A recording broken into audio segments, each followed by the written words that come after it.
já 13, quase 14 anos já. E eu sou meio suspeito para falar sobre, porque eu realmente sou apaixonado pelo esporte, eu vivo esporte direto. Hoje eu faço faculdade de educação física, justamente para seguir futuramente na esgrima, né, como mestre, enfim. Sobre a esgrima, então. A esgrima é um esporte muito antigo, né? Então, vem de combate, de guerra, tudo mais. Vocês devem imaginar, assim, de três mosqueteiros, etc.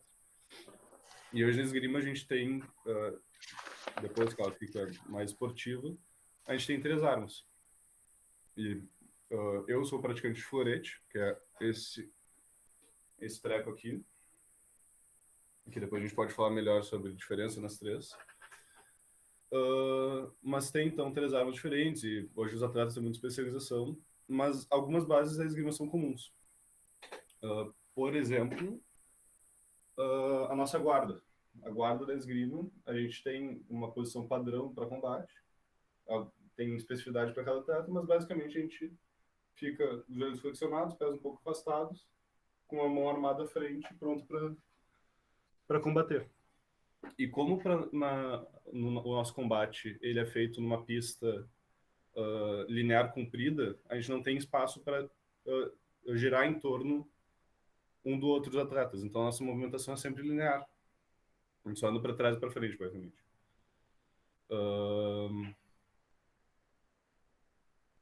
Então, como a gente está sempre andando de um lado para o outro, só frente e trás, a gente não precisa se preocupar se a gente está indo para um lado para o outro. E a gente fica bem de lado para evitar ser acertado. Né? Então, e como duas das três armas são para tocar, tu tem que ir de ponta, tem que tentar furar o cara, as nossas paradas são sempre bem curtinhas, só para tirar a lâmina do adversário do caminho. É realmente muita coisa para tentar resumir em pouco tempo, para falar a verdade. Mas, basicamente, é um esporte muito bonito, pelo menos de se ver, ao meu ponto de vista. Dizem alguns historiadores, algumas pessoas, que o próprio balé é originado da esgrima. Que começou como prática, até porque na esgrima originalmente tu só saía um vivo. Então, na ideia dos dois serem vivos, se criou práticas e demonstrações, daí disso foi cada vez mais se originando o balé. Enfim, então, a gente tem, para esgrima, como a gente não quer se machucar jogando, não mais, a gente usa uma roupa toda de proteção. Não é nenhuma armadura, mas a gente tem uma roupa para se proteger. Por baixo de tudo a gente usa uma meia manga, basicamente para não machucar tanto, que é isso aqui. E a gente utiliza então por cima uma calça, uma jaqueta, que são todos materiais de proteção que não perfuram, não cortam nem nada. A lâmina própria é feita para envergar e não machucar. São todos materiais feitos realmente para nossa proteção. A gente usa essa máscara aqui, parece mais um capacete, qualquer coisa, que realmente é bem duro, não tem... Nunca ouvi história de alguém perder um olho na esgrima, nem nada do tipo. Em casos especiais de florete, por exemplo, para marcar melhor ponto, a gente usa uma roupa por cima ainda, que é esse colete. A gente usa um colete elétrico para marcar o ponto, então se toca nessa área, o ponto é marcado. Todo atleta tem que carregar o nome nas costas, é a nossa identificação como jogador de futebol, de certa forma. Então a gente tem sempre o sobrenome, ou o nome de guerra, como eles chamam, que a gente pode escolher. E junto tem, então, a nacionalidade, principalmente quando a gente vai jogar no exterior. Acho que é meio isso de básico, assim. Então não sei se alguém tiver, por algum acaso, alguma dúvida pode me interromper, por favor. Para mim, inclusive, é bem mais fácil seguir sabendo para onde vocês querem ir, porque realmente é uma área muito ampla para falar. E Ô, Vicente, podia mostrar um pouquinho para a gente, se tu tiver um espacinho aí para mostrar mais ou menos como é que é a posição quando eu vou iniciar uma luta, a posição do meu corpo que eu fico, que golpes eu posso de repente utilizar, só para a gente ter uma pequena noção aí de, da- de qual a posição do atleta e que momentos assim que principais gestos ele pode fazer de ataque ou de defesa, ou até mesmo de contra-ataque. Tá, então, na esgrima, como eu disse antes, a gente fica sempre linear, né? A gente fica sempre um em frente ao outro. A nossa posição de guarda, como eu tinha falado antes brevemente, a gente fica com os pés afastados, mais ou menos linha do ombro, joelhos flexionados, para a gente estar pronto para se locomover, e a arma fica à frente, em direção ao adversário, porque não adianta de nada minha arma estar longe do cara, tanto para eu defender quanto para eu atacar. Em termos de golpe, a gente nunca tenta usar força, a gente sempre tenta usar velocidade. Então, sempre o braço com bastante. Vou tirar o florete para não dar na janela. Sempre com bastante leveza, só para ir rápido. Não tem necessidade de ir com força, mas eu vou machucar meu adversário e a gente não precisa usar força dentro da esgrima atualmente. Para a defesa, a gente geralmente usa paradas laterais. Para a gente é mais efetivo a gente tentar acertar uma lâmina vindo de lado do que tentar qualquer outra forma. Então, esses são os momentos que a gente usa para defesa, geralmente. Ofensivamente, além do alongamento de braço, a gente tem necessidade também de usar alguns deslocamentos. Então, a gente tem um afundo, que é o nosso principal deslocamento ofensivo. Que a gente alonga o braço, vou tentar mostrar as pernas. A gente alonga o braço e depois joga com a perna de trás para buscar o toque lá na frente. E daí existem diversas variações, existem golpes em que a gente vai com mais desequilíbrio para tentar fechar mais distância, para contra-ataques, às vezes a gente fecha a distância fechando linhas. Então, realmente a gente começa cada vez mais ampliar nossa variedade de movimentos disponíveis. Assim. Aquela hora que tu tá com a espada na área esgrima, algum tem nome, por exemplo, faço um golpe por cima, por baixo, algum tem nome ou todos são. Uh, na, mais ou menos. A gente não tem nenhum nome oficial, nenhuma super nomenclatura como se tem no judô, em karatê, coisa assim. Justamente por a esgrima ser tão antiga e tão ampla e ter várias escolas diferentes, se tem nomes muito diferentes, ideias muito diferentes, mas a gente tem uma base geral de algumas coisas. Aqui no Brasil, até mesmo tem nomenclaturas diferentes. A gente tem alguns golpes que a gente chama popularmente de forma diferente, mas a gente tem três golpes básicos que geralmente são chamados da mesma forma. Que a gente tem o que a gente chama de golpe direto, que é simplesmente alongar o braço e ir em direção realmente onde se quer ir.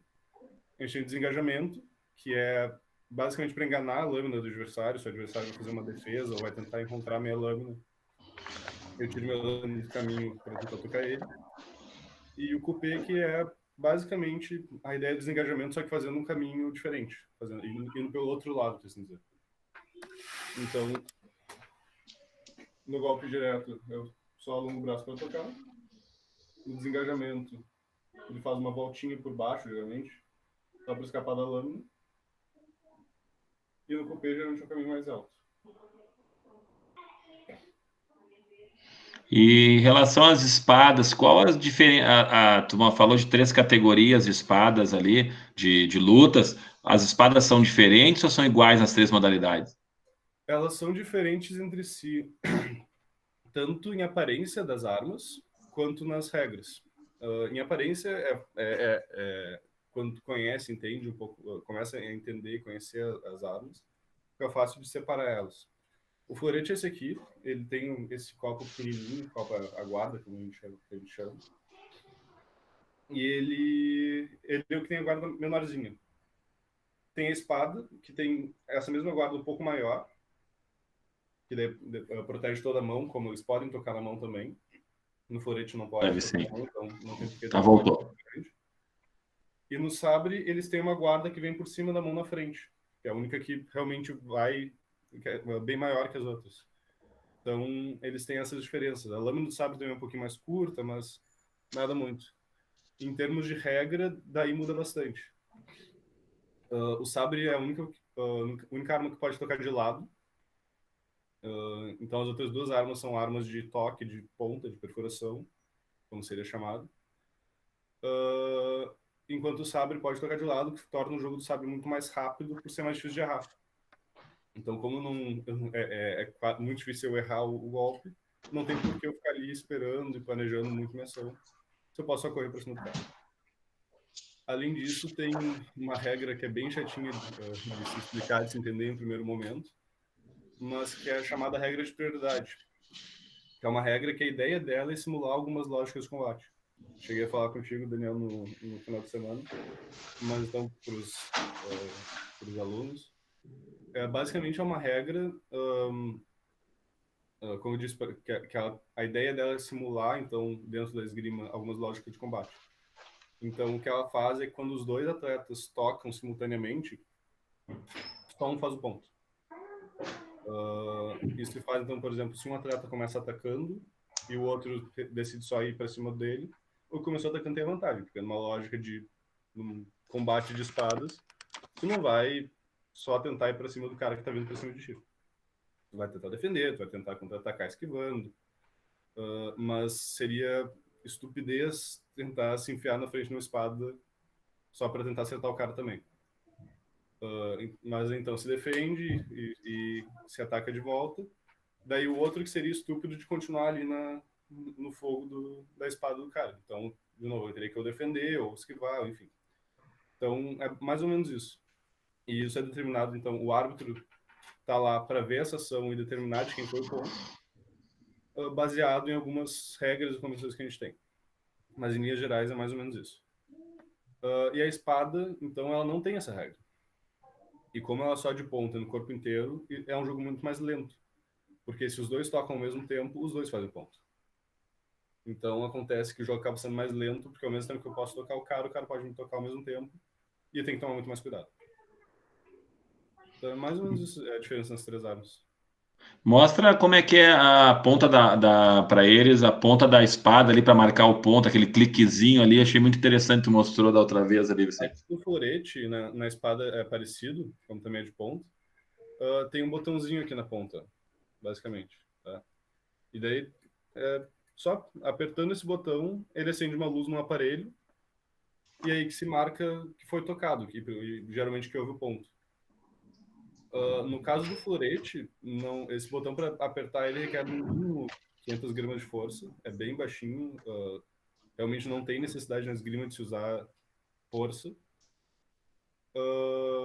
E na espada um pouquinho mais, são 750 gramas, mas também não é muita diferença. Assim.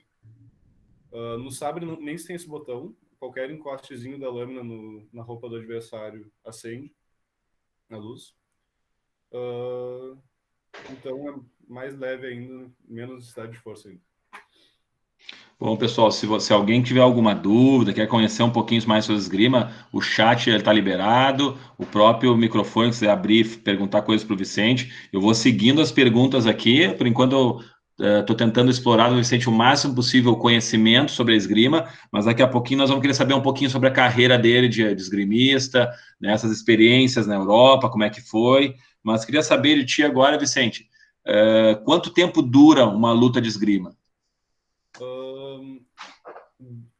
Ela vai até 15 pontos. O primeiro indicador de finalização do combate é completar 15 toques, 15 pontos para um dos lados.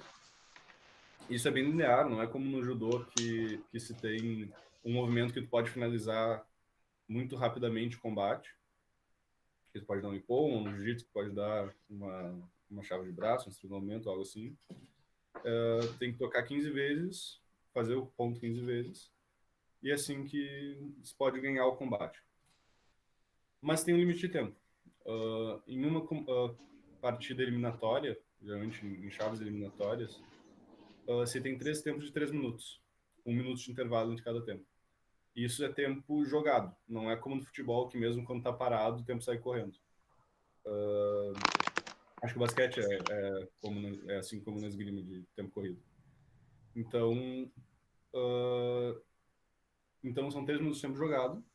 Se por acaso acontecer de acabar o terceiro tempo e os dois estiverem empatados, o que acontece é que eles vão direto para um último tempo de 1 minuto, e daí se tem um toque de um golden touch, assim, quem tocar primeiro, quem fizer ponto primeiro ganha. E caso ainda nesse minuto eles não tenham nenhum dos dois feito ponto, no início desse último tempo eles fazem um sorteio que define uma vantagem, precisamos dizer. Que o lado que tiver essa vantagem, no final do tempo, se ninguém tiver feito ponto, ganha o combate. Tá correta a palavra que eu falei, luta? Na esgrima ou é jogo? Pois é, eu ia falar, não é, a gente não chama de luta esgrima, justamente, tipo, mas aí é por definição mesmo. Mas a esgrima é um esporte de combate, mas que não se luta. Isso é porque a esgrima é cheia de definição chatinha, assim. Mas a definição disso é porque, para ser uma luta, tu tem que ter um movimento que acaba o combate. Imediatamente, sim. Que faz a luta poder acabar em 5 segundos ou em alguns minutos. Como no judô, tem pontos, estrangulamento, chave de braço, enfim. E como na esgrima não se tem esse elemento, para ganhar o combate tem que acabar o tempo ou fazer os 15 toques, então acaba sendo considerado um esporte de combate, envolver combate, mas não é uma luta, é um jogo. Maravilha. E me diz uma coisa, Vicente, existe alguma atitude do atleta durante o jogo de esgrima, né? Jogo, né? Que ele pode vir a ser desclassificado, alguma conduta, mesmo com a espada, algum xingamento, alguma coisa. Existe alguma previsão para uma desclassificação, assim como tem uma expulsão no futebol? A esgrima prevê alguma coisa nesse sentido em relação à conduta do atleta durante o combate, durante o jogo? Na esgrima, como em todos os esportes, a gente tem uma série de faltas previstas, assim, tipo, se acontecer isso, essa é a sanção.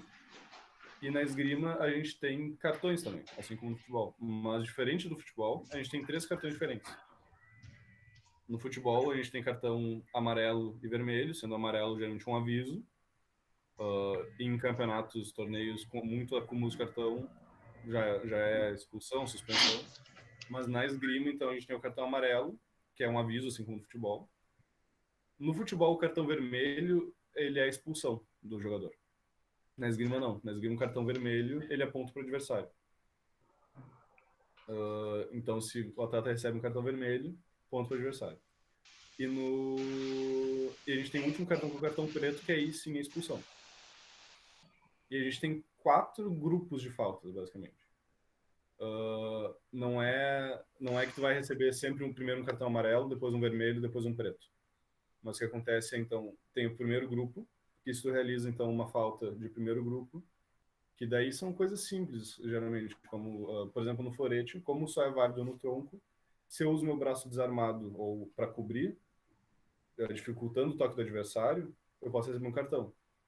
No caso de quem tem cabelo muito comprido, se eu deixo o cabelo caindo por cima do nome, que atrapalha a identificação, se eu entro sem identificação, coisas semelhantes, também conta como para cartão. Se minha arma não está adequada, enfim. Esse tipo de coisa. Então, se tu, na primeira falta do combate, não acumula para outros combates, geralmente, se tem, então, cartão amarelo, se comete de novo outra falta de primeiro grupo, cartão vermelho, e vai ganhar cartão vermelho até perder o combate. Se continuar cometendo faltas, o adversário vai ganhando pontos, e até que perca o combate ou encerre de qualquer forma, vai continuar ganhando cartão se continuar cometendo faltas. Para as faltas Tu falaste, Vicente, me chamou a grupo, que atenção. daí são um pouco mais agressivas, que aí dependendo tu usar, segurar. Não, não, eu ia falar, mas eu achei que tinha parado, mas é que o teu sinal parou. Então pode continuar. Eu achei que tu tinha parado, mas é o teu sinal que deu uma paradinha. Não, então, as faltas de. Bom, e aí vão várias, mas para falar, enfim. E aí vão até as faltas de quarto grupo, que só nas faltas de quarto grupo que o cara recebe realmente um cartão preto direto. Disso sempre recebe um cartão anterior, pelo menos como um aviso, assim. E geralmente também dando ponto para o adversário. Me chamou a atenção essa é uma situação que eu não tinha pensado. A outra mão do atleta tá liberada ali. Então, se o cara vai em direção à barriga do cara ali para marcar o ponto, acertar a barriga, o peito, e o cara põe a mão na frente e toca com a mão na espada do outro ali. Isso é ponto? Isso é uma infração? Como é que funciona isso? Acontece? Depende. Se a gente está falando na espada, que vale o corpo inteiro, não tem área não válida no corpo do esgrimista jogando espada. Se ele só cobrir, se ele só deixar a mão em cima e for tocar na mão, não tem problema nenhum. No caso do florete, de usar o braço de trás, ou no sabre de usar a mão, que por mais que o braço no sabre seja válido, a mão não é. Ele botar a mão lá e o cara tocar na mão e daí não é considerado toque. Isso é falta de primeiro grupo, que é a cobertura de superfície válida. Então o cara recebe um cartão amarelo, se já tinha recebido um amarelo, cartão vermelho. Agora, se ele usa a mão desarmada para segurar e imobilizar, digamos assim, tentar controlar a arma do adversário, ou tenta tirar um golpe do adversário com a outra mão, isso é falta, independente da arma. E daí já é falta de segundo grupo, que dá direto um cartão vermelho. Acontece, isso corriqueiro é muito difícil de acontecer. É muito difícil de acontecer justamente por isso, porque não é algo que tu consiga camuflar. Algumas coberturas para esse válida tu até consegue, assim, tipo, passar despercebido, coisa assim, mas para usar a mão para desviar é muito difícil de acontecer, justamente por é um movimento tão abrupto assim no momento do combate, que é difícil não perceber, ainda mais o atleta ou não perceber, não reclamar, o árbitro não perceber. Então, ainda mais hoje em dia que em competições maiores e para fases mais finais se tem vídeo arbitragem, então é muito difícil não se perceber esse tipo de coisa. Existem alguns casos que já foram gravados até se perceber depois, mas é realmente raro. Assim. Bom, pessoal, as minhas perguntas sobre a esgrima encerraram, tá? Se alguém ainda quiser perguntar alguma coisa sobre esgrima, tá disponível ao momento, o Vicente está aí disponível, tá? Eu vou passar para um outro tema aqui, dois temas que eu vou passar, que vamos querer saber um pouquinho sobre essa situação desse atleta que é árbitro ao mesmo tempo, né? O Vicente como atleta B da Confederação Brasileira de Esgrima, vamos querer saber um pouquinho sobre o árbitro e depois vamos falar um pouquinho sobre o Vicente atleta, né? Então, se alguém tiver alguma pergunta aí sobre a esgrima, esse é o momento, tá? Porque nós vamos mudar de tema agora. Então, Vicente, como é que funciona essa história do atleta ser árbitro ao mesmo tempo? Isso me chamou a atenção quando eu vi as tuas fotos ali que a gente colocou na página. Queria entender um pouquinho, né? Como é que é essa situação do atleta ao mesmo tempo também ter a possibilidade de ser árbitro? Então, é que o negócio na esgrima para arbitragem é muito mais difícil. Como o combate é muito rápido, requer um olho treinado, geralmente, para tu conseguir acompanhar melhor os combates. Então, para ter um árbitro treinado, via de regra, ele veio da esgrima. É muito difícil ter alguém que nunca praticou esgrima se tornar árbitro e ser um árbitro ainda por cima bom, sabe? Que consiga acompanhar das ações corretas e tudo mais. Então, ou é um técnico que já está há um tempo acompanhando, já viu muito da esgrima, ou um atleta, ou já foi atleta. Então a gente tem esse problema na esgrima em relação à arbitragem. E ainda mais no Brasil, que é uma comunidade, os praticantes de esgrima, por assim dizer, no Brasil, são muito poucos, comparados a outros esportes, ou esgrima em outros lugares. E a maioria desses está querendo jogar. Está querendo participar, ou está querendo ser treinador, coisa assim. Por exemplo, meus treinadores, por mais que eles tenham capacidade para arbitrar, quando eles estão em competição, eles são lá treinadores. Eles não vão ser árbitros. Se eles estão lá com os atletas deles, tem que ajudar os atletas deles. Então, já se teve muitas formas diferentes de fazer. Teve uma época que os clubes tinham que levar os próprios árbitros, e era meio isso. Mas daí, de uns anos para cá, a confederação resolveu fazer uma regularização. Resolveu, então, que todos os árbitros quisessem, todo mundo quisesse arbitrar, passaria por um curso, um treinamentozinho, faria provas para ver se realmente está apto, e então se tornaria um árbitro da CBE.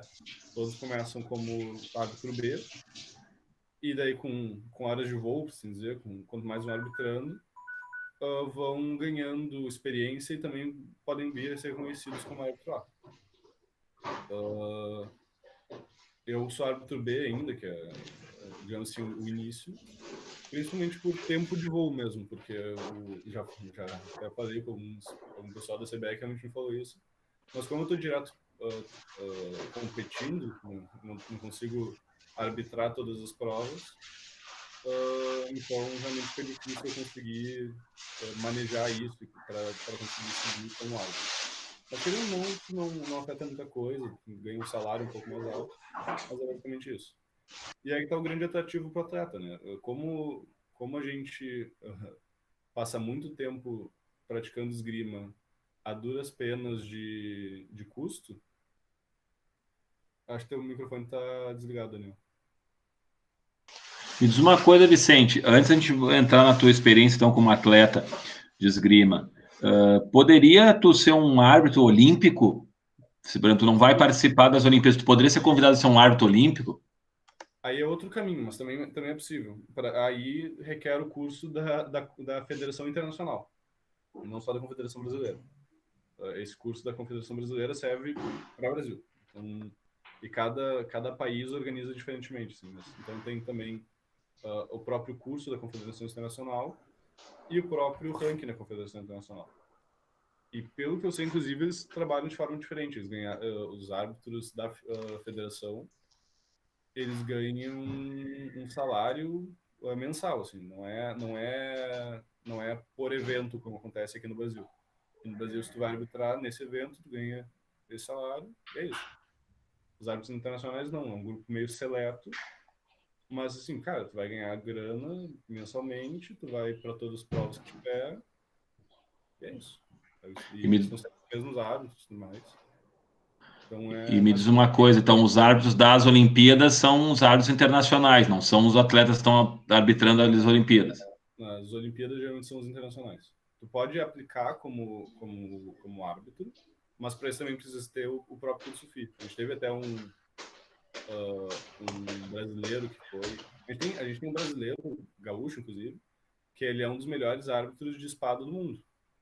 Já recebeu esse título, acho que não sei se foi 2019 ou 2018, mas é o Regis Trois. Ele era esgrimista aqui de Porto Alegre. Hoje ele dirige lá o Esporte Clube não, o Clube Atlético Paulistano, São Paulo, que está sendo bem forte, tá vindo cada vez mais com a base. E junto com ele tem o Ferrazzi, o Ricardo Ferrazzi, que é também aqui do Sul, do União mesmo, e também foi árbitro nas Olimpíadas, também é árbitro FI. Os dois são muito bons árbitros e muitos bons treinadores e seguiram esse caminho, assim. Mas é isso. Bom, vamos falar agora então sobre o Vicente Atleta. Tá aí no teu currículo aqui, 13 anos de esgrima, né? Sempre, pelo que eu entendi, no Grêmio Náutico União. A pessoa que está começando na esgrima, Vicente, o material, as espadas, as roupas são fornecidas pelo clube ou o atleta ou o participante tem que adquirir esse material? Para praticar só, fazer escolinha, participar das aulas, não precisa comprar nada. Eles fornecem tudo, assim. Geralmente, eles não fornecem calça, geralmente, mas daí o que se faz é que se pede pro aluno ir com calça de abrigo, coisa assim, que não tem problema também. E daí eles fornecem toda a roupa, fornecem máscara, luva, florete, enfim. E aí, então, começa a ser realmente opcional para o aluno que quiser começar a comprar o seu material. E daí, se quiser jogar elétrico, se quiser participar de competição, aí sim é necessário que faça a compra. Mas caso contrário, se for só para praticar em sala, eles fornecem tudo realmente. Então quer dizer que lá na União, se alguém aqui da turma chegar lá e quiser praticar esgrima, se associar ao clube, evidente, não sei se é só sócio que pode fazer Não, esgrima na União ou tem o não sócio também? são sócios também. Inclusive, dos atletas hoje lá no clube, que são da equipe comigo, a maioria é sócio-atleta, quer dizer que não é sócio pelo clube, mas tem privilégio de sócio por ser atleta. Então, se qualquer aluno nosso aqui chegar, claro, quando voltar da pandemia, quiser fazer esgrima, chega lá, se inscreve, já tem roupa do tamanho da pessoa, tudo pronto. Sim, eles têm roupa de todos os tamanhos, máscara para todo tamanho de cabeça, luva para todo tamanho de mão. Geralmente o que se faz é, claro, tu não se chega já jogando, mas o que se faz, se tem ali algumas semanas de adaptação, em que se aprende o básico da esgrima, para também não chegar, cair de paraquedas, sem nenhuma noção de esgrima na hora que for jogar. Então, se tem uma primeira noção, se faz a prova do primeiro brasão, que a gente chama, que é como se fossem as faixas do judô, de artes marciais no geral. A gente aqui no União, pelo menos, a gente usa o sistema de brasões. Então, se faz essa prova do primeiro brasão, que é bem simples, bem fácil. E a partir desse momento já se pode participar, a gente já pode ir no ranking, que a gente chama, que é um evento que a gente tem toda sexta-feira. A gente tem 3 horas para todo mundo que quiser ir lá, chegar, ficar jogando. É realmente bem bom e bem convidativo, assim, de forma geral, para se participar. Um ponto para mim que foi muito importante dentro do União é que eu pratico esgrima já tem 13, 14 anos, mas eu comecei a competir, eu devia ter meus... eu comecei quando eu tinha 8 anos, eu devo ter começado a competir quando eu tinha meus 12, 13, assim. Então, eu passei tempão sem competir, sem ir ranking, coisa, eu só gostava de estar na escolinha e tudo mais. E quando me surgiu o interesse de competir, de começar a praticar mais, foi tranquilo. E realmente nunca teve pressão lá de começar a competir ou de começar a ir a jogar mais, ou enfim. E realmente eles querem lá tá junto com os alunos, tá praticando esgrima com quem quer estar praticando esgrima, sabe? Interessante isso, porque quando a gente não conhece as coisas, a gente cria alguns preconceitos, né? Então, a gente pensa que para participar, por exemplo, na esgrima, que ela tem que comprar uma série de coisas, tem todo um investimento, quando na realidade, no União, se tem uma estrutura para isso, né? No judô, em qualquer lugar que tu vá, tu tem que comprar o kimono para começar, faixa, chinelo, tem todo um investimento, natação é a mesma coisa, mas a esgrima não tinha noção disso, né?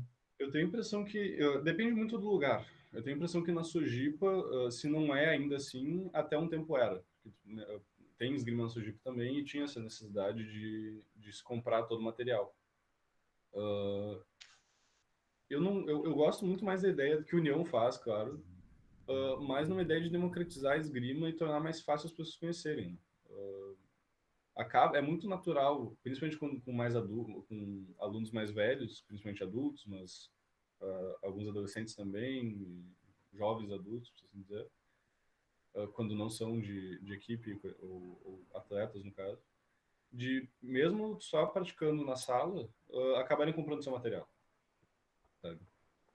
Mais por uma questão que, claro, daí não é um material que todo mundo vai estar usando, é um material próprio, que tem sua medida, certinho, bonitinho, e só tu vai usar e tu pode cuidar como tu quiser, enfim.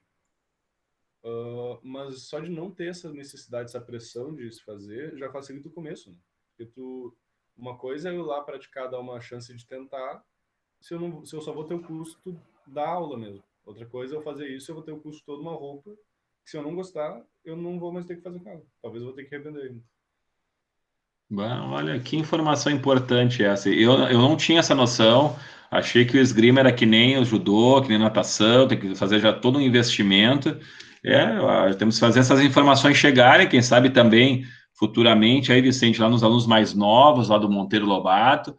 Tenho certeza que se a gente fizer uma experiência lá com o professor Bira, o professor Alessandro, e os alunos souberem disso, as famílias talvez souberem, a chance da gente também ter mais esgrimistas que estão iniciando ali é maior, né? Eu vou ser bem franco, eu não sabia disso, achei que a pessoa para entrar na esgrima tinha que comprar já a máscara, comprar a roupa toda, mais a espada. Em alguns lugares é isso mesmo. Em alguns lugares é assim mesmo. Mas eu, por exemplo, eu até... todo esse período que eu não competia, eu só comprava luva. Eu achava meio ruim a luva grande, eu não Sim. gostava direito. Então sempre eu tinha uma luva que eu levava, mas a arma sempre era do clube, máscara, roupa, tudo no clube. E eu só quando eu fui começar a competir mesmo, que daí tinha necessidade de ter roupa, que eu comecei a comprar roupa. Daqui a Então, o pouco. pessoal que está assistindo aí o vídeo, pessoal, como esse vídeo ele não vai ficar só na nossa sala de aula, ele vai ser socializado para a comunidade do Monteiro, e daqui a pouco atinge uma família aí de crianças menores também, já sabe, se quiser investir na esgrima aí, uma modalidade muito legal, né? E agora eu queria saber de ti, Vicente, duas coisas para a gente, então, para a parte final da aula. Primeiro, eu queria que tu contasse um pouquinho a tua carreira como esgrimista, desde quando tu começou, que momento tu começa a competir, aonde tu competiu. A gente viu que tu é bicampeão estadual, terceiro lugar no Campeonato Brasileiro, que tu pudesse contar um pouquinho dessas experiências. E aí a gente finaliza depois, então, a gente vai querer saber de ti quais são, dentro da tua percepção, os principais benefícios que a esgrima trouxe para ti, mentalmente, fisicamente, emocionalmente. Então, vamos para fazer essas duas partes finais agora, que então tu contasse um pouquinho da tua carreira. Então, em termos de esgrima, de competição, assim, eu comecei, como eu falei, comecei a competir, eu devia ter meus 12, 13 anos. E comecei em campeonato estadual, que era algo que na época eram poucos participantes, coisa assim. Hoje tu vai ver um campeonato estadual infantil e é lotado. Então, isso é muito bom de ver que tem cada vez mais gente praticando. Mas eu lembro de fazer, que na minha categoria tinha realmente só eu e meu colega de turma, assim. E a gente jogou uma pool toda misturada, a pool é a fase de grupos, né? A gente jogou uma pool toda misturada, tinha guri, tinha guria, tinha todas as idades. E aí a gente fez direto a final, eu e ele, e foi mais ou menos isso. Assim, foi ele que começou, assim, a competição em mim. E daí, depois disso, fiz minha primeira competição nacional, que foi no Rio de Janeiro, e comecei cada vez mais a jogar. Aí eu consegui, em 2016, era meu último ano de sub-15. Não, não, no último ano de sub-15 eu consegui medalhar no campeonato nacional. Fiz terceiro lugar. Foi foi bem gratificante, assim, na época. Porque, querendo ou não, a gente passa um tempão se esforçando e correndo que nem uns condenados e odiando algumas partes do treino. Mas chega nesse momento e realmente, tipo, aquela coisa clichê de tudo vale a pena é real, assim. É aquele momento que percebe que realmente vale a pena o esforço que passou até ali. E consegui depois medalhar de novo, depois no sub-17, no seguinte. Daí passei um ano meio ruim no meu último ano de sub-17, chegou o sub-18, o sub-20, e era um perrengue, porque daí começa, é a última categoria antes do adulto, e aí é muito difícil. Aí no meu primeiro ano de sub-20, eu consegui fazer um terceiro lugar no campeonato estadual, e que também super disputado para chegar lá, e depois para passar de lá, na época parecia quase impossível, assim, com os outros competidores que tinha. E depois, tanto em 2019, ano passado, como 2018, eu consegui o primeiro lugar, e foi bem bom perceber que eu estava conseguindo cada vez mais me manter, sabe? Me manter posicionado onde eu estava e crescer em termos dos outros atletas também próximos. E é isso. Então, até com as medalhas que eu consegui em 2016, 2016, eu consegui ir para 2016. Eu consegui, então, como tu falou, tive no México, na França, em 2016, o campeonato pan-americano, campeonato mundial do sub-17. E, cara, foi uma experiência incrível, assim, de poder realmente conhecer outros atletas, ver outros atletas. Eu fiz um amigo na França, que era um cara grego, um cara da Grécia, um sabrista grego. Um cara super gente boa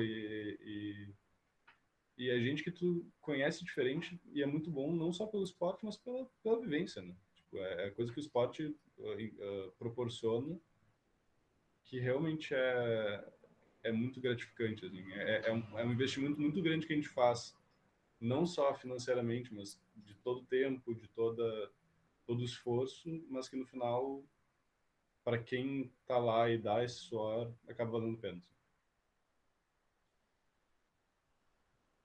Tá com o microfone desligado, Daniel.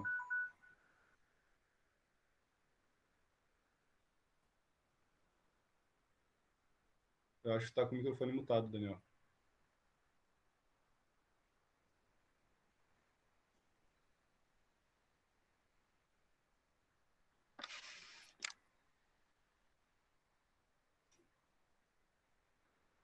Eu acho que tá com o microfone desligado.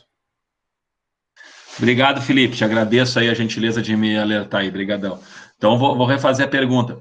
Então, indo para a nossa última parte, então, queria que tu pudesse nos falar quais os principais benefícios da esgrima para os teus aspectos psicológicos, emocionais, físicos, o quanto a esgrima contribuiu para a tua qualidade de rotina de vida cotidiana, mas também em relação a condicionamento físico, forma física.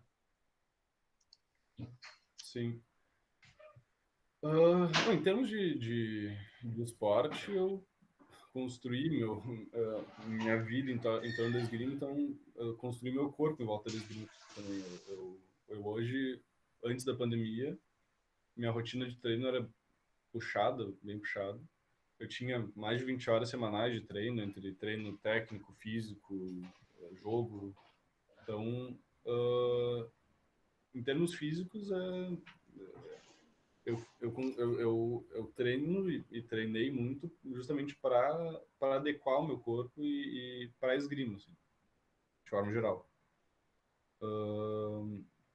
Flexibilidade, treino chato de fazer, mas que tem que ser feito, né, como todos os outros. Mas é isso, tipo, é a vida de atleta, basicamente. Mas em termos de valores, assim, e no geral, a esgrima, o esporte no geral, assim, a vida de atleta, o esporte no geral, eu acho que me ajudou muito em valorizar algumas coisas, em aprender a valorizar algumas coisas, de forma geral. Porque como a gente tem que abrir mão de muita coisa, ou dar um jeito de muita coisa acontecer, a gente acaba percebendo realmente, tipo, de novo meio clichê, mas quem são os amigos que realmente estão lá querendo fazer acontecer contigo, sabe? Quem são as pessoas que realmente querem te ver tendo sucesso. Tu vê como tu prioriza algumas coisas em relação a outras, as coisas que realmente são importantes para ti, se vale ou não a pena abrir mão disso por um treino, ou se vale a pena abrir mão de um treino por isso, sabe? Eu cansei de sair de um treino às 9 da noite, uma sexta-feira, tomar banho rápido no vestiário e ir correndo para a festa de aniversário de alguém e o pessoal entender e ser super de boa, assim.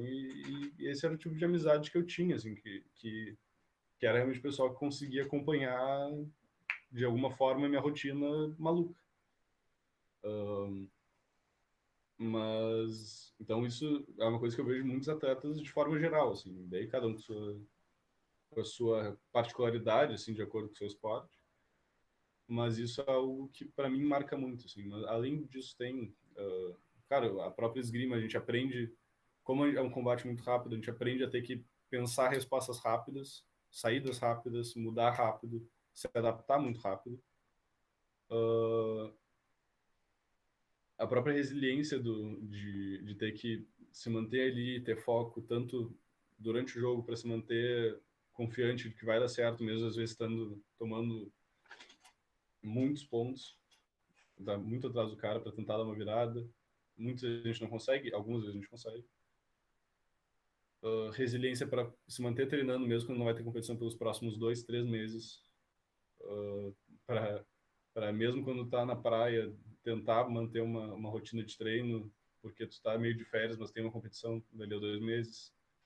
Então, eu acho que de forma geral, em termos de os aspectos físicos são mais óbvios, mais claros, assim, em termos de, óbvio que eu ganho força, ganho velocidade, ganho flexibilidade, mas isso são coisas que eu não tinha treinei para isso, então são, para mim, são importantes, mas não são tão, uh, não é tão valoroso quando eu olho para elas, entende? Eu gosto muito mais de ver do que o esporte, a esgrima me deu, eu gosto muito mais de ver os aspectos da cabeça, assim, de eu conseguir entender, ter mais controle sobre o meu corpo, em aspecto de quando estou nervoso, quando estou com raiva, tentar entender isso para usar melhor durante o combate, na vida de forma geral. Entender algumas coisas são mais valiosas para mim, entender quem realmente está lá para apoiar, para fazer acontecer. É isso. Então vamos fazer a cereja do bolo para a gente finalizar, então, Vicente. A cereja do bolo é o seguinte: pensamos, quem sabe, num futuro, e aí, quem sabe, tu seja o nosso aluno Monteiro mais próximo aí dos Jogos Olímpicos, aí seria um sonho a gente poder ter essa possibilidade. Então, temos aí uns Jogos Olímpicos que foi transferido desse ano para 2021, e quem sabe em 2025, se ano que vem ter Jogos, a gente poder pensar. Existe essa possibilidade? É um sonho teu participar dos Jogos Olímpicos? Tu acredita que a gente pode sonhar com essa possibilidade aí num futuro aí, Vicente? Cara, sempre é. Sempre é o sonho. Tipo, eu acho que não sei se tem algum atleta que, que, que, que realmente se esforça e está indo atrás, que não sonhe em chegar em uma Olimpíada, em ganhar uma Olimpíada eventualmente.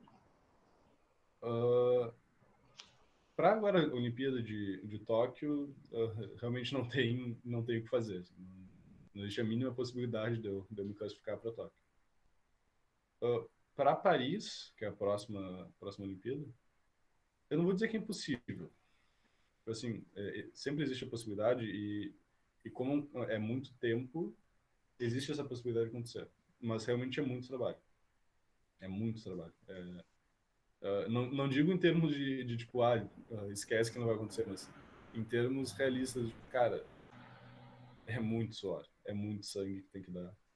E é meu objetivo, eu sigo sempre dando o 100%, né, por assim dizer, o 110%. Porque realmente eu não sei o quão longe eu vou chegar. Eu não sei o quão longe eu vou ir na esgrima. Não tem como saber. Eu não sei se eu vou chegar a ser talvez um campeão pan-americano, se eu vou só ser um campeão brasileiro, ou só um campeão estadual. Se eu vou em algum momento chegar a uma Olimpíada. Mas a única forma de eu saber é tentando.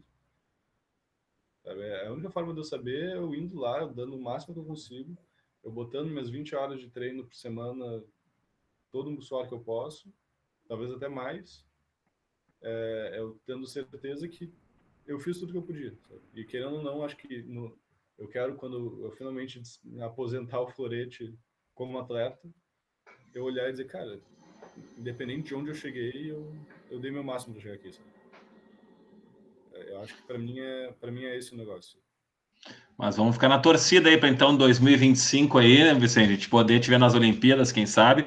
E é aquilo que tu diz, né? Eu acho que tu deixa uma mensagem muito significativa, né? Sempre dá o seu máximo, né? Tem coisas que a gente também não tem controle, né? A gente não controla o resultado de nem numa partida de futebol, muito menos uma luta de esgrima, né?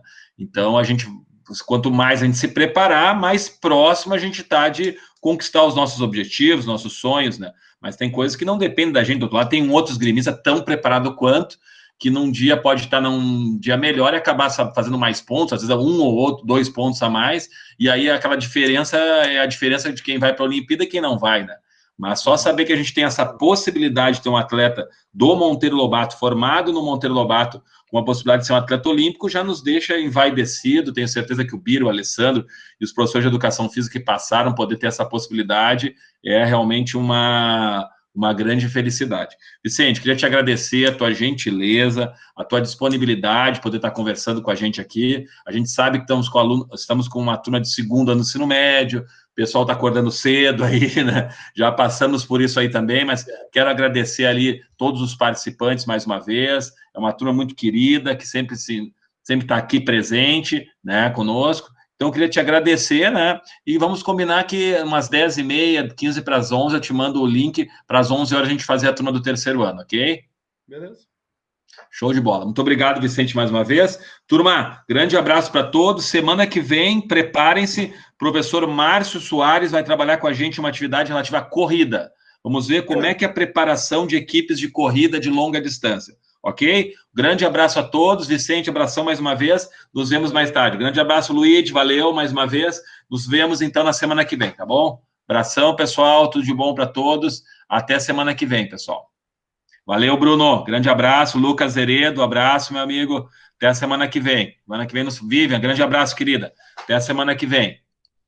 Semana que vem nos vemos novamente. Atividade de corridas de longa distância. Valeu, Natália. Abraço. Tudo de bom. Valeu, Matiela. Grande abraço, querida. Prazer em te falar contigo mais uma vez. Até a semana que vem, querida, tá bom? Corrida de rua semana que vem, pessoal, tá? Atividade de condicionamento de longa distância. Na semana que vem a gente vai ter essa oportunidade. Valeu, Vitor Hugo. Grande abraço, até semana que vem.